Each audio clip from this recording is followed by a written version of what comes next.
Hey, welcome to Hear Us Out. I'm Paul, And I am Patrick. and welcome to this episode for Spooktober.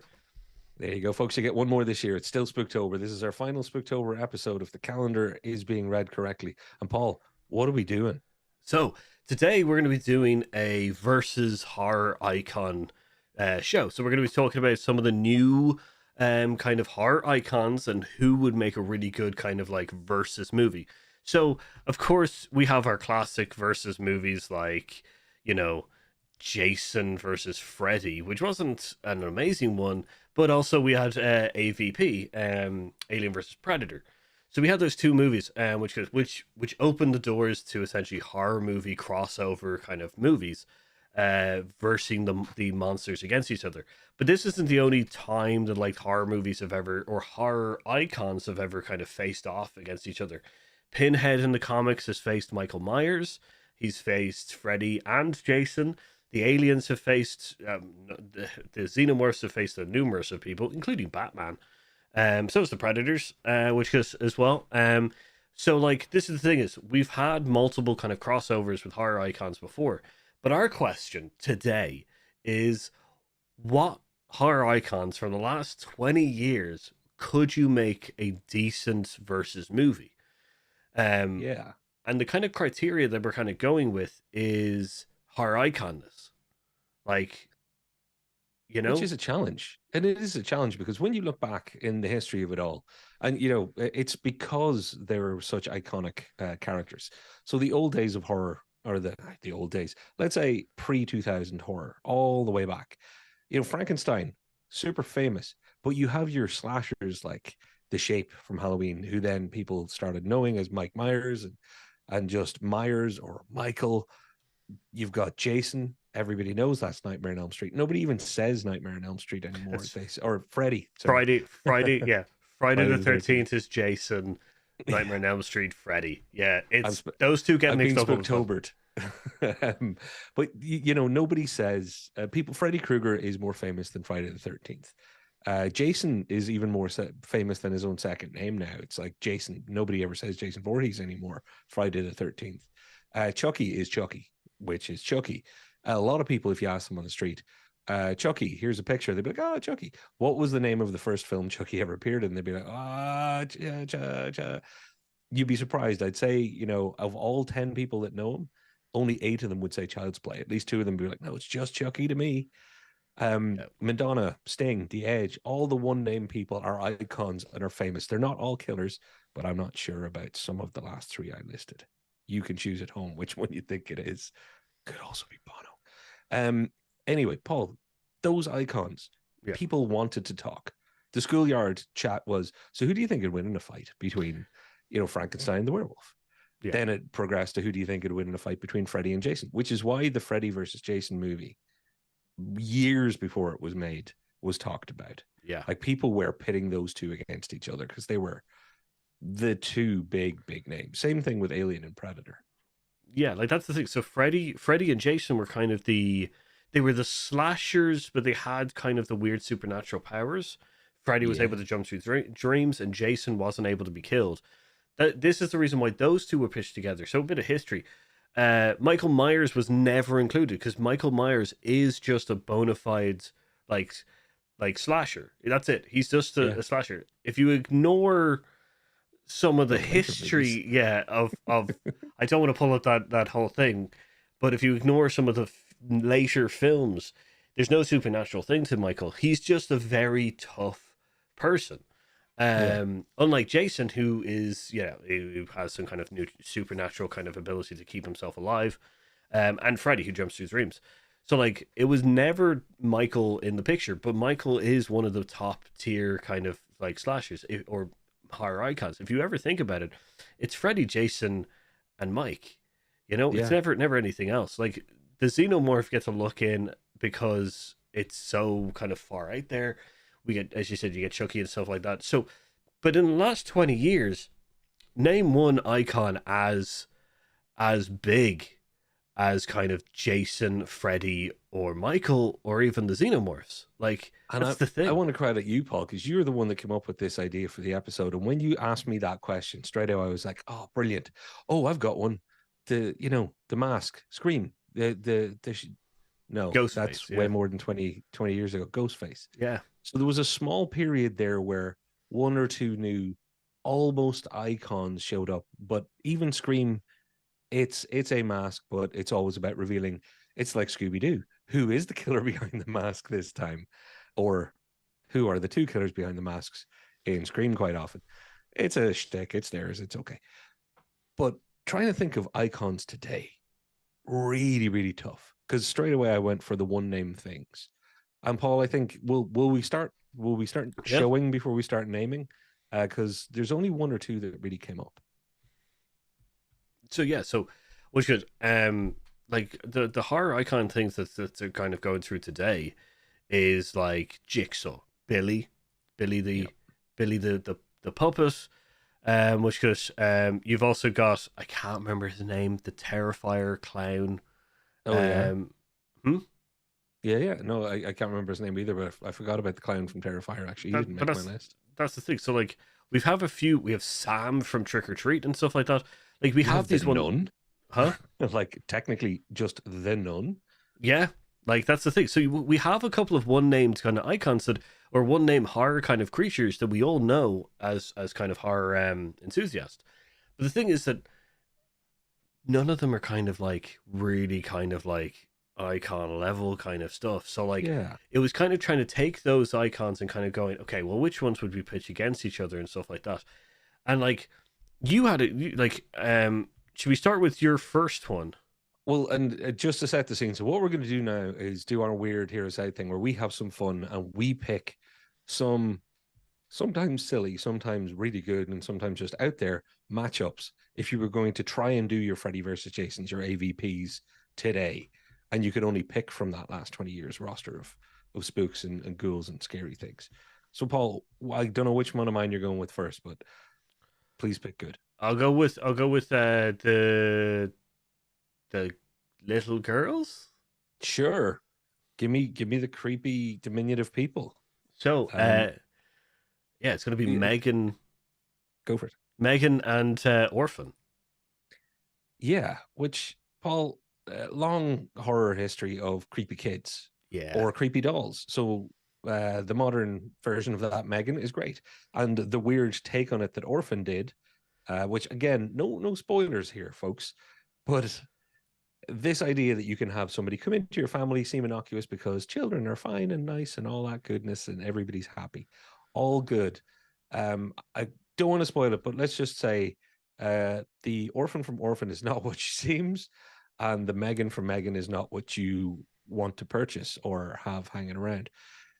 But these two, I immediately thought, okay, they would be a perfect Freddy versus Jason because they're both so focused around that idea of fitting in with a family, bringing something to a family to complete it all, etc., etc. This wholesome idea, yet they're both messed up in such a brilliant way that those two facing off with their conniving and weirdosity, because overpowered wise, maybe Megan has it, but I'm still saying just in creepy evil, Orphan's gonna be able to hold up her side. I really enjoyed the idea of this one because it feels like it's going to be one of those like sister acts kind of, not sister acts, but like sister or parents trap kind of thing where Right. each of them are blaming each other for quite a lot of the time of like any kind of mishap of murders and stuff like that. That like I think this could be a real fun kind of one where it's just like, but it's very much, there's a bird, I think it is. I think it's a bird that like, or a lizard that essentially hatches it, like puts its young into the nest of another creature and then it hatches Oh and eats yeah. the other one. That's very much like Megan and Orphan, like Yeah. Esther, like, which is creepy as hell, kind of I, thing. It's always I'm plain just so sight. disappointed, Paul, because I thought I was really clever when I put the graphic together and I put "Keep away from children" as the tagline for my movie. But you've now upped it by I should have just gone the evil Olsen twins. Yeah. You have to one up me live on air, don't you? Damn I it. That's I everybody imagine that I thought up Evil Olsen's, because it's a good call, dude. That would be a great direction to go. they're they're the Parent Trap idea is, yeah, two of those working together and then turning on each other. Super creepy. What? Good movie. Somebody should make that. But that's the thing. So like I like the idea of these two kind of, yeah, the two kind of horror kids kind of ones. It's better than having like, Danny from The Shining, or yeah, the twins from Shining or something like that. But like Mm. Esther and Megan are a great choice. Yeah, I'm also, because if you were able to break the 20 years, would you have Megan versus Chucky? I like it did, when it occurred to me straight away. Megan versus Chucky. Just I think, yeah, Chucky being Chucky, I kind of thought, well, that's a one-sided matchup. Chucky's gonna win. That is true. I will also agree there that Chucky's gonna chuck. So Chucky's got a chuck.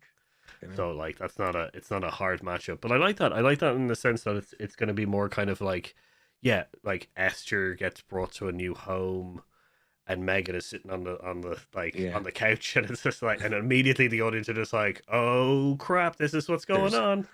there's enough evil here right now. And if you got Jamie Lee Curtis to show up playing kind of her Freaky Friday style role, where you don't think of her as the first lady of horror from Halloween or anything, but then have her transition into the, oh no, no matter what you do, you end up in this horror movie. Yeah, I'm happy enough with that one, Paul, but I know that you got some that are going to blow it way out of the water. I've got some starts kind of ones that I like the idea of. So my first one is probably the family. So this is essentially a Peel kind of like universe versus kind of thing, but it's the tethered from us and the Armitage family, which is from Get Out. I think that they would be such a good, like if you because you can, it's quite an easy one. You literally just have the Armitage family versus their tethered, which would be Mm. so weird and bizarre. You've already got a psycho family that hypnotizes like people to steal their Yeah. bodies. And then you've got essentially the tethered, which are like acting out what you're doing to other people. So it's kind of like this weird kind of like, the Amish family and their tethered would not look the same at all, because like the Amish family would have jumped into other bodies, and then the tethered would be like, it, that's an Inception level Jordan Peele thing. Though that's maybe where Nope should have actually gone. Um, that's that is interesting because Bradley, anything that gets Bradley Whitford back in onto my screen, I'm happy enough. So I'll take that. I think, yeah, a Jordan Peele universe in that kind of way is something that could be a whole lot of fun yeah, I've decided not to include Nope because for obvious reasons. But like, yeah, tethered and the Amish family. Yeah, I think that would be an interesting one because they're both psychopaths. Like, there is though, and it's one of those things where you're never going to be outnumbered. Like the monsters are never going to be outnumbered Mm. by the other monsters, because like it's essentially just a mirror image of It's a yourself. one for one. Yeah. Yeah, so like I just thought it'd be an interesting kind of one of just having those two groups fight each other.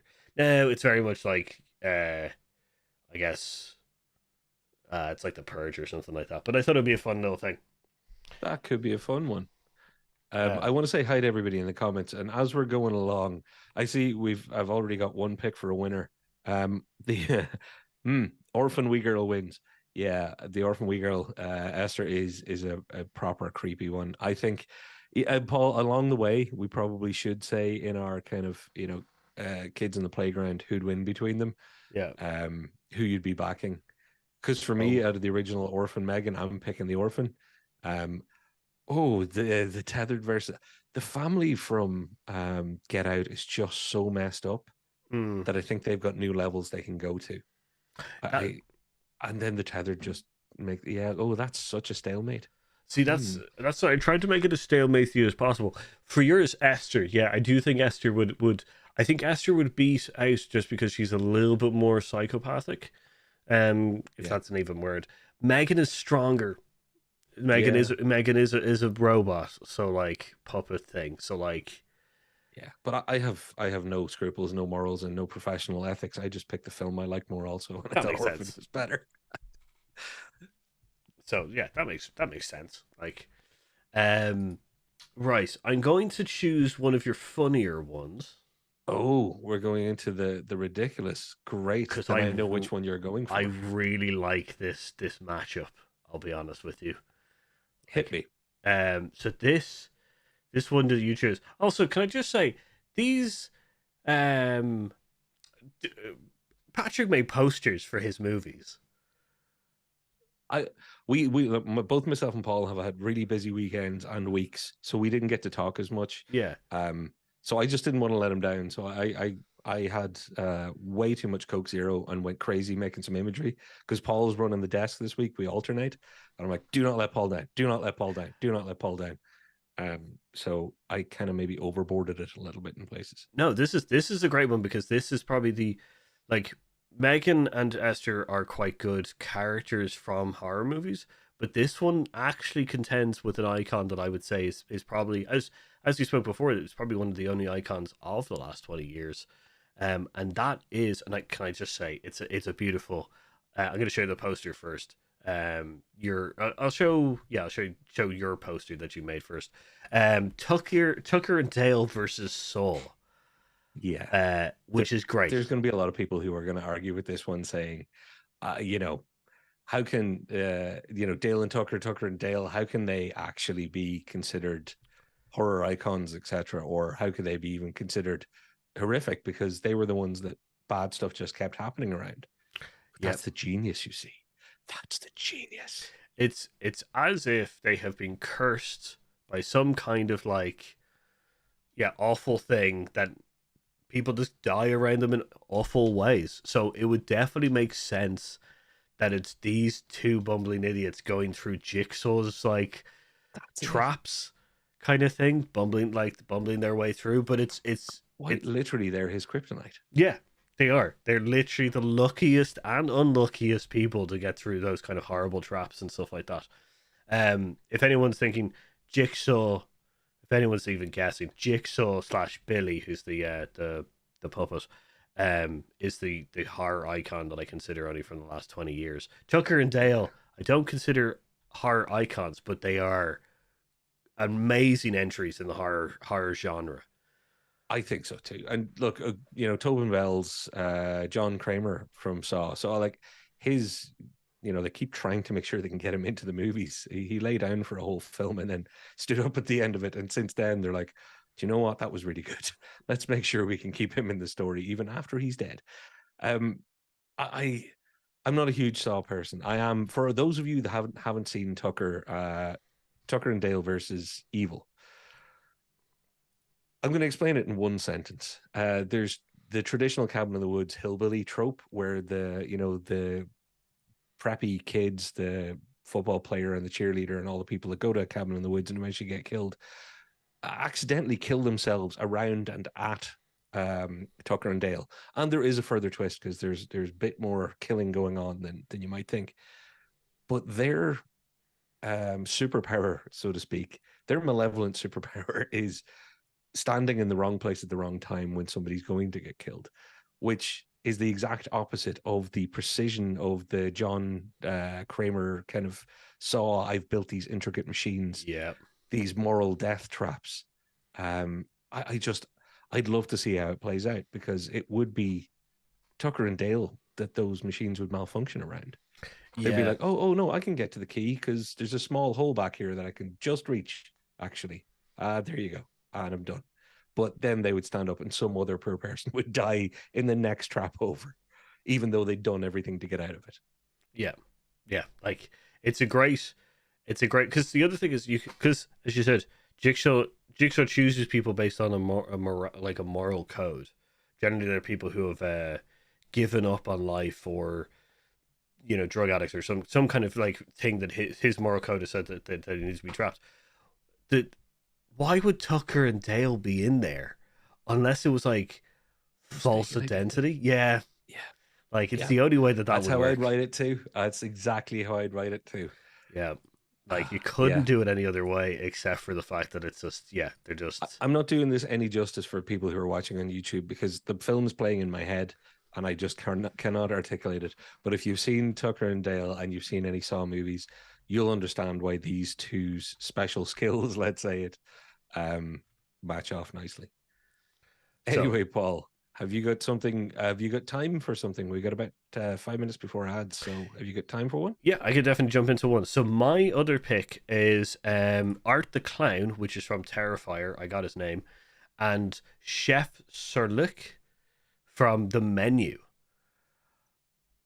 Oh, Because a finds. because this is the thing. He's so Chef Surlik is so threatening all the time. Like for so much of that movie. Because you know what he's gonna do. You know that he's terrifying and stuff like that. But Art the Clown is like he's so weird when he turns up that like half the people are just like, why is this clown here? Also, I know that it's not the best film in the world, but it's one of the it's a great film if you haven't watched Terrifier. Um, so my thing is that it's essentially because in the first scene of Terrifier, Art the Clown is in a restaurant. He's in a diner, and I think it would be great to open that it's Chef Charlik's diner, essentially, and essentially it's just those two like pitching against each other, where it's that they come up with a contest essentially of who can kill the most people. I think I'm going to call him Ralph Fiennes just to annoy people. The I think the concept is brilliant because I did not think of The Menu at all when I thought of this. So I love that you've picked one out that did gain popularity, could thanks to Anya Taylor-Joy and other people become iconic. Yeah, because one's a terrifying chef and the other one's a clown in the Terrifier. I could see how they could be faced off. Yeah, Obviously, if you're going to go by simple killing prowess, the clown tears him apart, art tears the artist apart. Okay. But I think there could be some fairly good psychological banter before that. And like you say, if you did a bit of a pitting them against each other, it's Hell's Kitchen in a literal sense. Yeah, because don't forget that the Freddy versus Jason film is essentially that those two are fighting over killing a group of people. Mm. So essentially, in the Terrifier and the Menu crossover, it's essentially the same thing that they're fighting over a group of people to kill.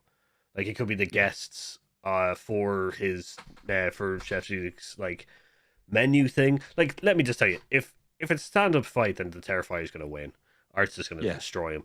Like if it was a so like I have no qualms of essentially just Art just essentially ripping the heart out of his guy because as I've seen, he has done some screwed up stuff in his movies, kind of thing. But I just think this is a funny kind of turn up. I did want to put Pennywise in here. That's another one. I wanted to put Art versus Art Pennywise. Pennywise from It. But my thing is that because Pennywise has been in a film before the 20-year mark, I couldn't include him.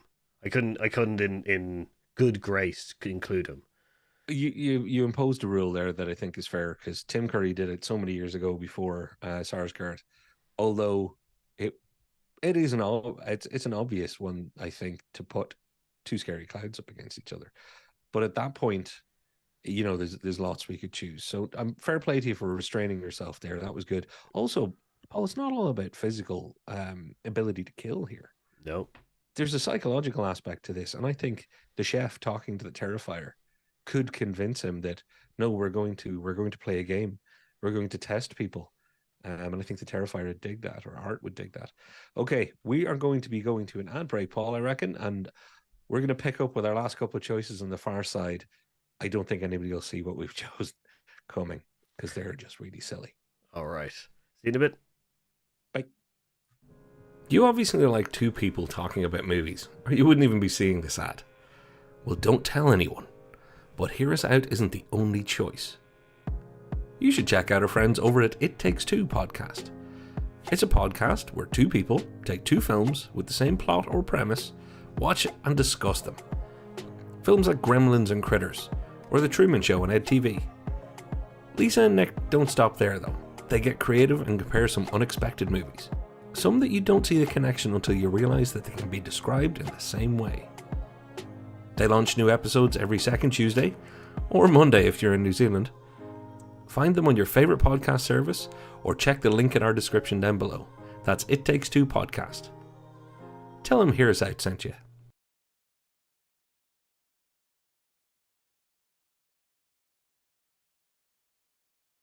Okay. Hey, we're back. That was It Takes Two, which I had a big, huge argument with Nick about slasher genres and horror movies, which, hopefully will be mentioned in a later episode. But yeah. That you got to do the pay-per-view to see that fight in full. We'll be hosting it somewhere in future. But yeah, some contentious ideas of what is and what is not slasher slash horror. So Paul, what have we got next for the fine folks at home? Oh, sorry. Do you want to go to the comments and have a look through some of the comments before that? Let's say hello. Okay, Mark, welcome back. Good to see you. Mark and Brian having a great bit of banter in the comments. Also, two people who I know, Paul, like yourself, are, I'm not going to say horror aficionados because that just sounds too poncy for horror. They're horror fans. Yeah. I loved a bit of a. Sorry, I've seen. Oh, I would like to see that, Brian. Which is, sorry, Mark. You said I would like to see that. What would you like to see? Just so I get that out. The Get Out family is messed up. Yeah, like the Tethered are messed up as well, which I think is fun. There's something so much. It's something so much more hateful for me about the Get Out family. Really detestable. I think it's just because yeah, go for it. I was thinking just because it seems like it's they're so other people's bodies are just ours, like kind of like it's a very kind of greedy kind of like self-importance thing. Art versus Pennywise is a good one. Pennywise went after kids in 08, so did Art. Yeah, they both went after. And the thing is that Pennywise feeds off the fear of people, and that's who he uses it. Terrifier would not be scared of him.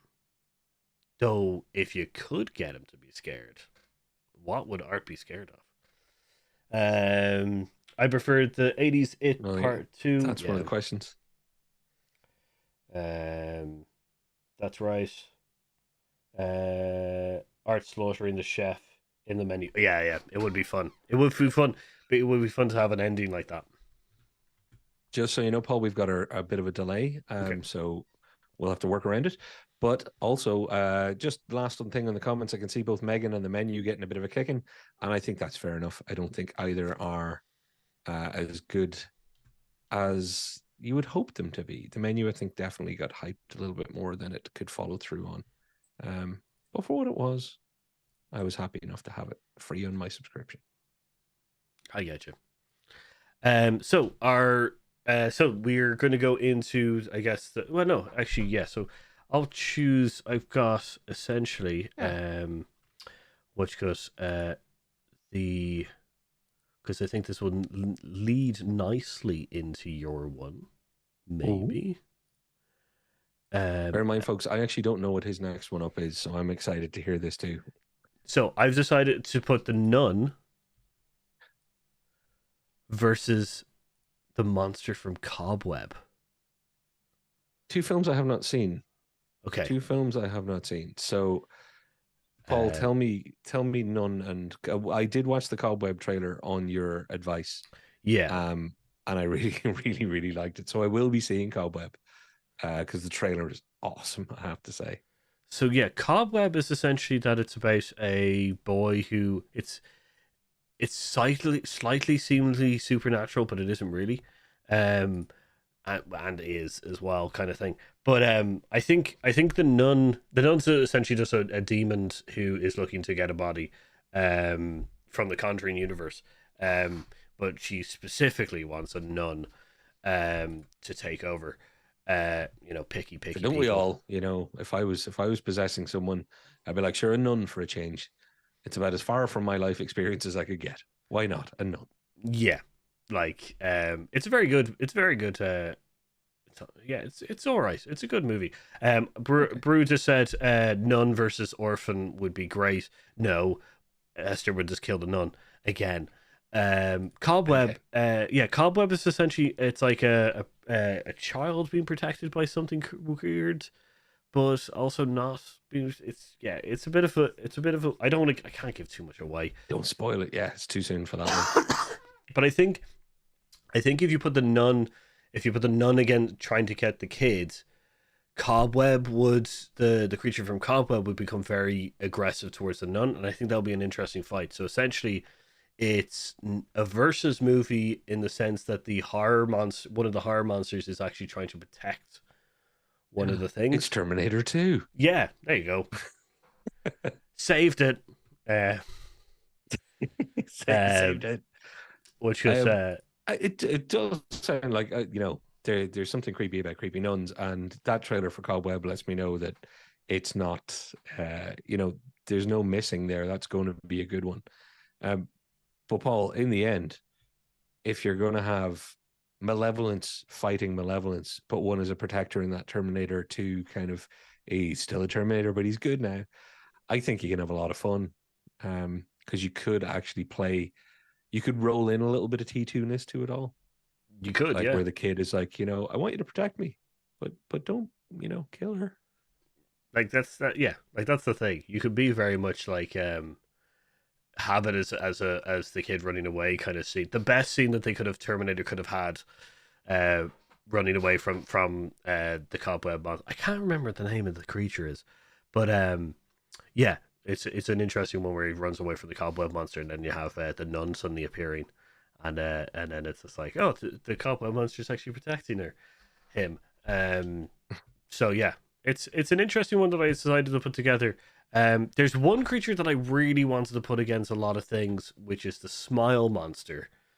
But my problem with that is that the only one I really wanted to put it against was It Follows.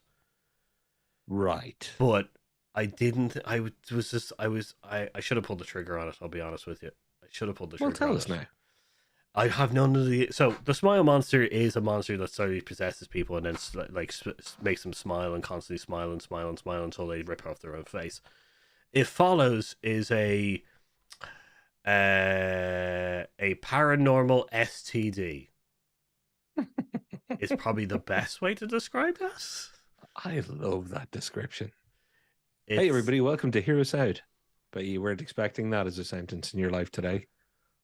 Yeah. I couldn't think. I was just like, how would they fight each other? That's my only thing. Because it would have to be that someone with the smile possession would have to sleep with someone with It Follows. I guess. See, this is the reason why I was just like, I can't do it. I can't. Do you know what? I think you've just done it though. So fair play. You've you saved it. There you go. You pulled that one in. That's nice. So do you have any more? I don't. I probably have 100 ones that I can probably come up with quite quickly, but probably not in the same vein. If anyone in the comments can figure out how to put the Smile Monster versus It Follows, message in the comments down below, and I will judge you. But that's what we're here for. That should be fun. But with the nun, I think it's a good one to jump over to your last one. And Paul, would you mind throwing up a little bit of Marvel versus Capcom, because I want to explain some theory here. Of course. So for anybody out there, whether you're into games or not, you'll have heard of Street Fighter or Mortal Kombat, or you'll have some idea of Tekken, two people fighting each other games. There you go.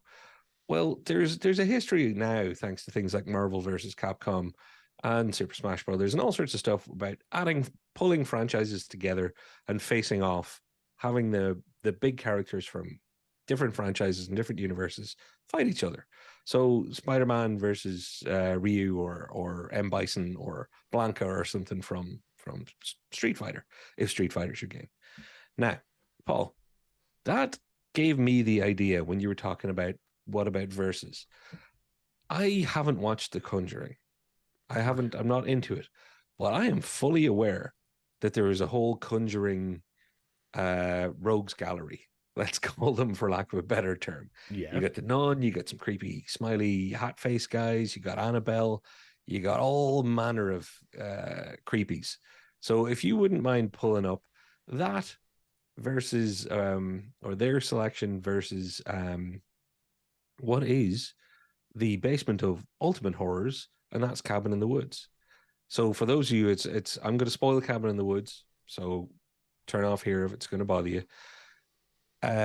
Below a cabin in the woods, as part of a much larger facility, is all of the nightmares you can imagine, all the nasty creatures. So these are two horror movies. One is, I think Cabin in the Woods is modern classic straight away. The minute I saw it, I thought Cabin in the Woods has just done a solid for horror. It really has. It paid its dues the day it showed up.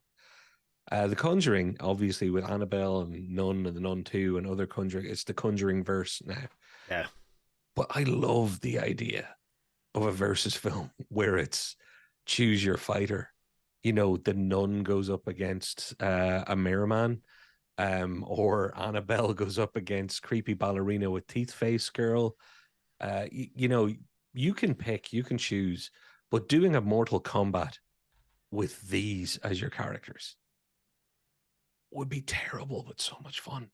Like, I am describing a movie that would tank instantly and be made by an awful filmmaker, but I would dig it.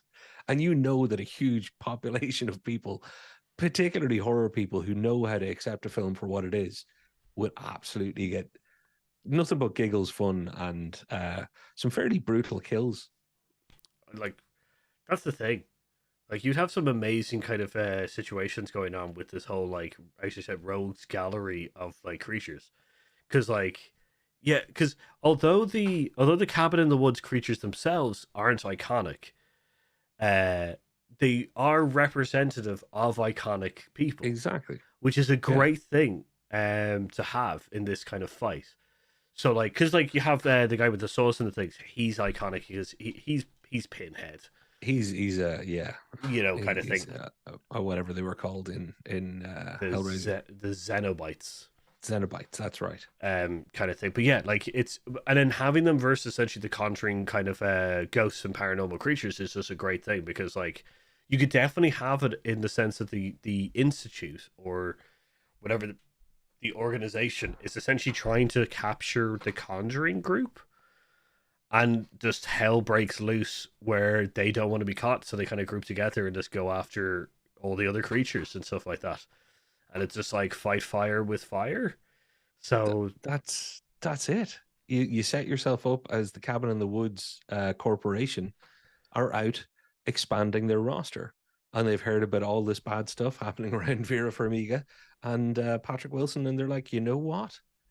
I think we might be able to recruit some pretty dope stuff here. Apparently they have a nun. Do we have a nun on our thing? We don't actually have a nun. That's a good one. Do we have a creepy doll? Yes. But you can never have too many creepy dolls because you just know they have creepy doll already. I like this Marvel. Like, this is essentially Marvel versus DC level of kind of like versus modes thing, which is just great because you have a secret organization in the middle of it as well, there you go. Kind of thing. So I do enjoy this thought, and you can have so many. Like, the thing with the Cabin in the Woods is because there's so many already there, you can go through a roster quite quickly. Like, because the Conjuring has so few kind of creatures, you could definitely burn through a lot more of the Cabin in the Woods ones for fun. Exactly. Kind of thing to show them off. It's scary, but like less good in a fight. Like creepy Girl from the Ring type person. But straight away is just absolutely eviscerated by Toothy McGee there from the Conjuring. I'm sorry, Conjuring people. I don't know all of your smiley, creepy, thin people. Yeah, there's a lot of people. Don't worry about it. But yeah, no, I think that's a fun one. That's a real good one. Just don't forget that these are just. Yeah, and also, Paul, I'm already thinking marketing. I'm already thinking those dollars. You got to get the dollars. You release the movie, but there's a game tie-in straight away. So watch it in theaters, and then go home, pick your fighter, tag team style. It's all swap in, swap out. Wolfman versus Nun, Annabelle versus Mime Porcelain Face versus Hillbilly Family, with special downloadable packs of Tucker and Dale and everybody else we mentioned, because you got to make the extra download content money out of it too. Yeah, Capitalism versus us. There you go. Capitalism versus us is the ultimate horror film. Guess what? We're all starring. that is true. That is true. Yeah. So I have a question for you, because why do you think that there hasn't been as many iconic kind of horror monsters or horror people like Michael, Jason, and Freddy? Just because we've gone through some fun kind of versus us kind of things and stuff like that. The only one that we can really kind of call out, the Nun is getting up there. I'll be honest, the Nun is getting up there, but Jigsaw, like, John is the only one that really kind of like, Ghostface is on the verge of that. It's just because out of our 20-year kind of pack, he does get kind of left behind. But I have an answer. It's weird because I didn't know you were going to ask me this, but I thought about that when we were doing, our own personal research on this stuff and coming up with our own crazy, wacky ideas. I think the difference now and then isn't that there aren't slashers, or isn't that there isn't horror. It's that, think about the found footage Blair Witch era, or even the Scream, I Know What You Did Last Summer, Christmas film that I can't remember, all the kind of the remake sorority house horrors. They focused on the people who were going to be dying rather than the person that was going to be doing the killing. Even Scream, Ghostface, it's a mask that lots of different killers pick up. The found footage style thing it's a genre in and of itself, but it got a lot of steam going. Yeah. The reason there isn't is because, and it's an honorable mention that I want to give in, because the one thing I was trying to work out is, how do I use what I think is one of the best horrors and is overlooked by everybody, made in the last 50 years, and that's A Quiet Place. Because it's not just a thriller, it is a sci-fi horror in its own way. I think it's an incredible movie, but I love the mechanism of be quiet or they get you. That is pure core horror stuff. And my brain started thinking, but then that's a type of film. That's the sort of scary movie that we're getting now. We're getting things like that where you're not really going to use the creatures from A Quiet Place in a sentence the same way you'll say Freddy. I think there's more of those movies. Also, by the way, Paul, the film that I was trying to work out, and I sent you a quick note about this, I was trying to find a legal loophole to get some of the old slashers in. Yeah. Or even just the modern creepy buggers. I think The Quiet Place versus anybody that just shows up behind you. You know that classic horror slasher thing of the Batman. They can break windows and do all the rest, but they always silently just show up behind you. Batman. Well, they can obviously move so silently that they would not have a problem in the Quiet Place world. All these evil fuckers, excuse my language, all these evil, creepy bastards would be running around, not making a sound. They'd be slapping the Quiet Place creatures in the back of the head and moving away quietly. And they'd be like, ha, ha, ha, ha. Except when they went to kill one of us. And at that point, they're screwed. Yeah, because that's where they're in their own Saw moment of, if you kill somebody, they're going to make noise right now and you're going to instantly get killed by the Quiet Place. Complete neutralization of the thing they want to do.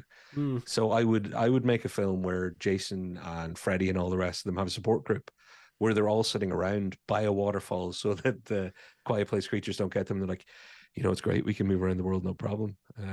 These creatures don't affect us the way they affect the other humans, but I just don't get to kill anymore, man. I don't know if I'm really me anymore. So I'm starting to lose who I am. So you're just talking about, like, Wreck-It Ralph, the villains, like, circle, like, therapy group thing. And it's just like, I'm a killer and that's okay, but I can't kill, so that's not okay. I don't even know if I'm evil anymore. Do you know how long it is since I hacksawed somebody to death or swung my axe? Yeah, I don't know. But in all of that was my answer to your question, Paul. I think the focus of horror has, even slasher horror, has become more psychological, or it's gone more the other way with the Do You Know What You Did Last Summers, where the stars of the show, Jamie Lee Curtis wasn't super famous when Michael Myers, she became famous after that. Yeah. But in modern time, you put a lot of your stars on the death side of things. You don't make them the killer, or else you make it more of a psychological horror movie like A Quiet Place, or even some of the found footage stuff where you're not really going to be making the big bad monster. Yeah. Yeah. I get the sense of that. What's your answer though? What did you come up with? I think it's because audiences have become more harder to scare. So it's harder to make an icon of fear nowadays.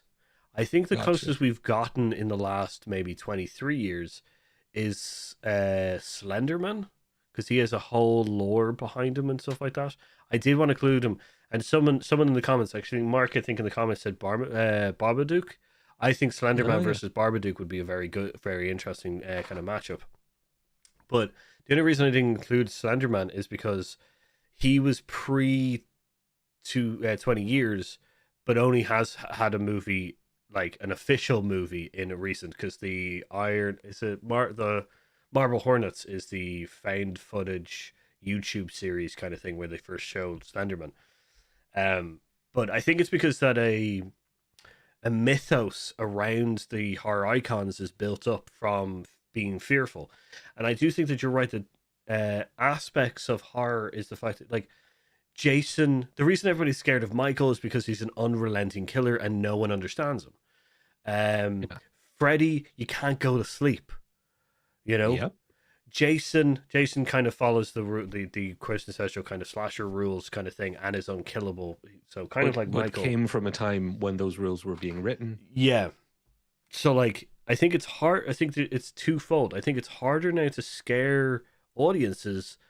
So it's harder to build a mythos or lore around a singular character or singular creature that would represent fear.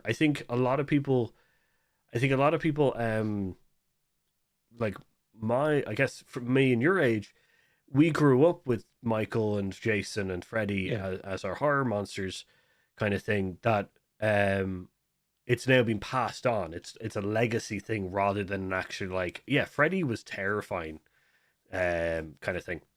Very much But so I think it's just that. I think the new age kind of ones. I think so I think Jigsaw's probably the closest. Ghostface is probably the closest, and so is probably Slenderman. Those three are probably the closest for me of coming close to Jason, Freddy, Michael, Pinhead, Alien, like the Xenomorph, Chucky, and all the rest of them kind of thing. So that's where I'm coming from. I completely agree, and I guess we both came at that one from the same angle, I guess, and in the end, because it's more about the people fighting to survive, modern horror just does tend to flesh out those stories. And I'm not going to say it's better; it's just different. I think there's more sophisticated storytelling when it comes to trying to give the protagonist some sort of franchise with the audience. You want to see them have, not just fear, but have some connection or some understanding of them, that they've been going through something, or, where they are and why this is more than just they're a babysitter being chased. Now they're a babysitter with, who's having a tough time with their mother, or has lost a parent, or whatever it is, and is then going to be chased on top of all the other things they've gone through. And I think that's why it's no longer just the sorority girl that you don't care about. It's the sorority girl that you have some idea about, who's then going to end up dying. I think that's what's taken that focus from the killer to the victim. So yeah, it's an interesting one. But I would love anybody in the chat there that wants to give us their verses that they actually think we've missed out in the modern era. And modern, remember, meaning the last since 2000. Because it is surprisingly hard, Paul. I thought it was going to be a lot easier. Yeah, it is surprisingly hard to make a versus movie, and I do think it's because there's no. It's harder because there's no icons as much. Yeah, kind of thing. That makes it difficult. Just want to go back to the last. Lots of modern horror is tied to families dealing with grief, less monsters. Yeah, good points. Grief, loss, and loneliness seem to be themes in many modern horrors in the moment. Yeah, mental health is a focus on a lot of new horror movies. Yeah, like it's becoming that kind of way. The paranormal and slasher kind of creatures are no longer becoming the more popular ones. So there's less iconic kind of stuff. And in case we forget to say, big thank you to Brian and Mark for all the Yeah. great commentary. For everybody else watching, get in the comments down below. Join in the chat if you're ever watching us live. Get in the chat. Yep. Always the nicest people here. There's always great banter going on. Love you all for that. But if you're watching in the future, get in the comments. Give us your picks. Yeah. Let us know who you'd like to see face off, and also who you have your money on in the case of the face off. Yeah, and let us know what would you consider as a horror icon nowadays. Yeah. Has there been any ones that we haven't mentioned from the last 20 years? That's the key. Yeah. But yeah, thanks for watching. Comment down below, like, subscribe, ring the notification bell. We're on Twitter as well. Our handle is down below Patrick, so get in there because you can also have a conversation with us there. So, further ado, I've been Paul. And I've been Patrick. And we've been here safe. Thanks very much, guys. Spooktober, everybody. Spooktober! Now we can go. Bye-bye. Thanks, everybody. Thanks, Paul.